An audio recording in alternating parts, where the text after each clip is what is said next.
Okay. Ang gihimo karon sa parokya diri sa Manhuyod, sa parokya ni San Francisco sa Assisi, mao ang paghatag og gibugaton og dugang pagpasabot sa tinuray nga kahulugan gayud sa adlaw sa mga santos. Mao na nga og sa nakita nato kaganina, aduna tay gihimo nga prosesyon sa mga kabataan nga ni portray sa mga santos tungod kay mao gini ang tinuray nga kahulugan All Saints Day nga adlaw din atong gihandom, gihinumduman o gihatagan og pasidungog ang tanan nga mga santos. Usa ni sa pamaagi dili lamang sa pagtudlog, pagkatikay ug pag-edukar sa ato ang mga kaigsuonan nga mga Katoliko nga mao ini ang insakto nga pagsaulog sa All Saints Day nga atong saulogon ang paghandom sa mga santos. Mao na nga we have what we call a parade of saints. So lahi-lahi ni we have 53 members of the community aging 12 years old below nga ni-portray sa lahi-lahi nga mga santos. Nya aduna tay mga kapilya usab nga nagdala sa ilang mga imahe sa patron nila sa matag kapilya. Kay mao ni ang tinuuray gyud nga kasaulugan, paghandom sa mga santos, adlaw sa tanang mga santos.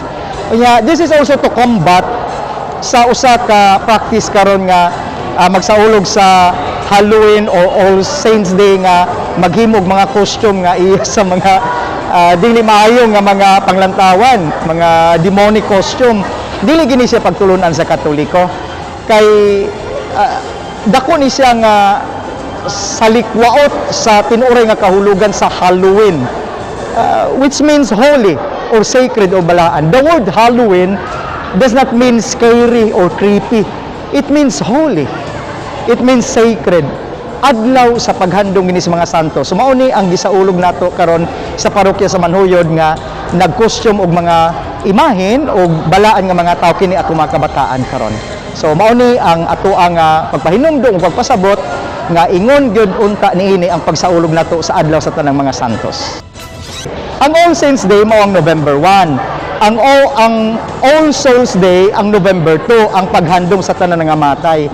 Ang pagtulunan sa siman nga Katoliko mao nga ang November 2 atong handumon ang atong mga igsoon nga mga nangamatay. This is a time to remember them through our prayers. So ang gitudlo ra sa Katoliko nga atong hinumduman pinagi sa atong mga pag-ampo og unsa ang mga practices nga sukwahi og wala mahisubay ining gitudlo nato, wala na tay labot ana kay dili man na mo gitudlo gid sa Katoliko. Mao na nga ato aning koreksyonan ang sayop pod nga panghuna-una nga ang Katoliko ang ga-advertise, ang Katoliko ang gapasiugdan ini mga butanga. Tingali niadtong unang mga panahon, usat na sa mga biktima ini nga ang pagsaulog nato og tingkalalag mao ning pagpanghadlokanay, usa man ko anas biktima gani sa una pod tungod kay mao ni atong naandan.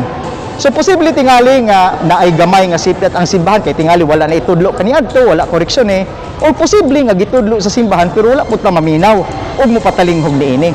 Mao na nga it's time for us to correct sa usa ka butang nga dili gud insakto. So ang tinuuray nga gitudlo simbahan mao nga ang panahon sa tingkalalag, ang paghandom sa mga nangamatay mao nga atong iapil sila sa atong mga pag-ampo.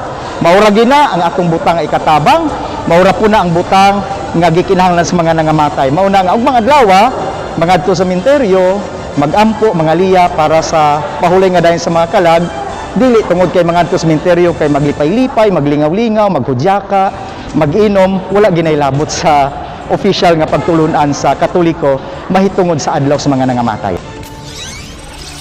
Action!